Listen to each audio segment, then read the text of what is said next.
2 Kings chapter 6. The floating axe head.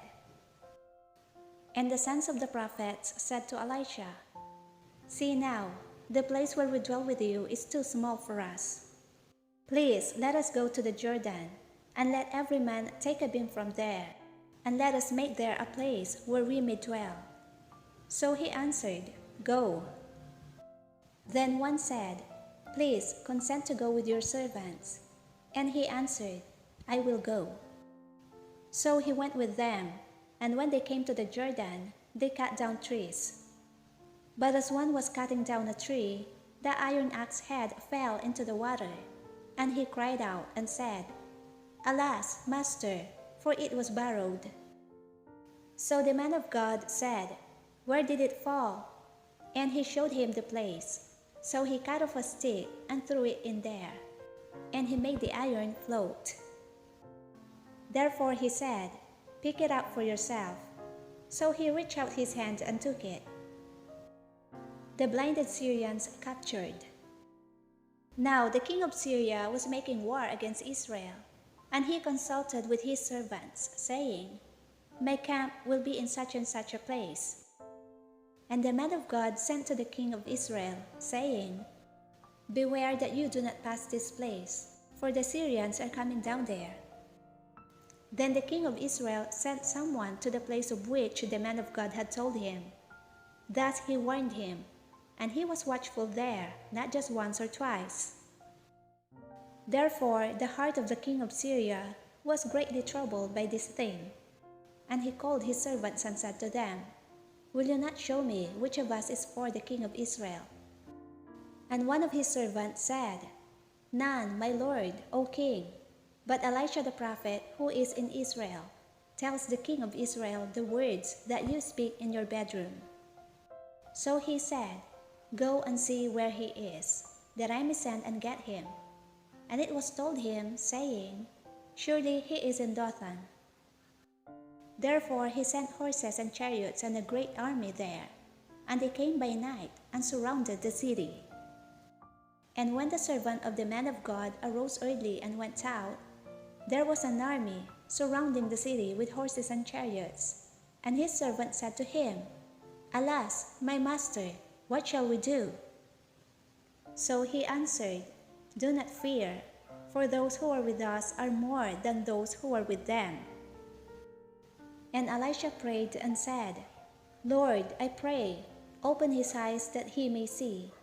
Then the Lord opened the eyes of the young man, and he saw, and behold, the mountain was full of horses and chariots of fire all around Elisha. So when the Syrians came down to him, Elisha prayed to the Lord and said, "Strike these people, I pray, with blindness." And he struck them with blindness according to the word of Elisha. Now Elisha said to them, "This is not the way, nor is this the city. Follow me, and I will bring you to the man whom you seek." But he led them to Samaria. So it was, when they had come to Samaria, that Elisha said, "Lord, open the eyes of these men, that they may see." And the Lord opened their eyes, and they saw, and there they were inside Samaria. Now when the king of Israel saw them, he said to Elisha, "My father, shall I kill them? Shall I kill them?" But he answered, "You shall not kill them. Would you kill those whom you have taken captive with your sword and your bow? Set food and water before them, that they may eat and drink and go to their master." Then he prepared a great feast for them, and after they ate and drank, he sent them away, and they went to their master. So the bands of Syrian raiders came no more into the land of Israel. Syria besieges Samaria in famine. And it happened after this that Ben-Hadad king of Syria gathered all his army and went up and besieged Samaria. And there was a great famine in Samaria, and indeed they besieged it until a donkey's head was sold for 80 shekels of silver, and 1/4 of a cup of dove droppings for 5 shekels of silver. Then as the king of Israel was passing by on the wall, a woman cried out to him, saying, "Help, my lord, O king." And he said, "If the Lord does not help you, where can I find help for you? From the threshing floor or from the winepress?" Then the king said to her, "What is troubling you?" And she answered, "This woman said to me, 'Give your son, that we may eat him today, and we will eat my son tomorrow.' So we boiled my son and ate him. And I said to her on the next day, 'Give your son, that we may eat him.' But she has hidden her son." Now it happened, when the king heard the words of the woman, that he tore his clothes. And as he passed by on the wall, the people looked, and there underneath he had sackcloth on his body. Then he said, "God do so to me and more also, if the head of Elisha the son of Shaphat remains on him today." But Elisha was sitting in his house, and the elders were sitting with him.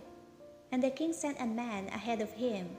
But before the messenger came to him, he said to the elders, "Do you see how this son of a murderer has sent someone to take away my head? Look, when the messenger comes, shut the door and hold him fast at the door. Is not the sound of his master's feet behind him?" And while he was still talking with them, there was the messenger coming down to him. And then the king said, "Surely this calamity is from the Lord. Why should I wait for the Lord any longer?